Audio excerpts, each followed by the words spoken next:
कांग्रेस के राष्ट्रीय अध्यक्ष श्री मल्लिकार्जुन खड़गे ने केरल में एक चुनावी रैली के दौरान गुजरातियों के लिए अभद्र भाषा का इस्तेमाल किया और उन्हें मूर्ख तथा अनपढ़ बताया। इसके विरोध में अमरेली जिला भाजपा टीम, अमरेली शहर भाजपा टीम और नेताओं ने अमरेली के राजकमल चौक पर मौन विरोध प्रदर्शन किया, जिसमें बड़ी संख्या में कार्यकर्ता और बहनें उपस्थित थी। जे निवेदन बदल गुजरातीओनी जे निंदा करी छे, गुजरातीओने जे अवगणना करी छे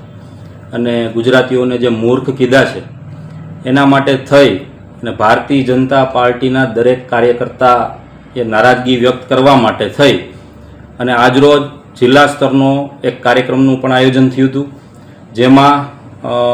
કાળા કલરની પટ્ટી બાંધી અને મૌન ધરણાનો એક કાર્યક્રમ રાજકમલ ચોક ખાતે આજે રાખવામાં આવ્યો હતો, જેમાં મોટી સંખ્યામાં જિલ્લાભરમાંથી કાર્યકર્તાઓ ઉપસ્થિત રહ્યા હતા। તેમજ આવતા 2 દિવસની અંદર મંડળ સ્તરે પણ દરેક કાર્યકર્તાઓ દ્વારા આ કાર્યક્રમ થવાનો છે અને ખડગેજીના જે આ નિવેદન બદલ દરેક કાર્યકર્તા રોષપૂર્ણ રીતે આનો વિરોધ નોંધાવે છે અને રોષપૂર્ણ રીતે ધરણાનો કાર્યક્રમ કરવાના છે। આજની આ પ્રેસ વાર્તામાં આપ સૌ પત્રકાર મિત્રોનું જિલ્લા ભાજપ વતી સ્વાગત કરું છું। હવે આપ સૌ જાણો છો કે 2 દિવસ પહેલાં પરમ દિવસે કોંગ્રેસના રાષ્ટ્રીય અધ્યક્ષ મલ્લિકાર્જુન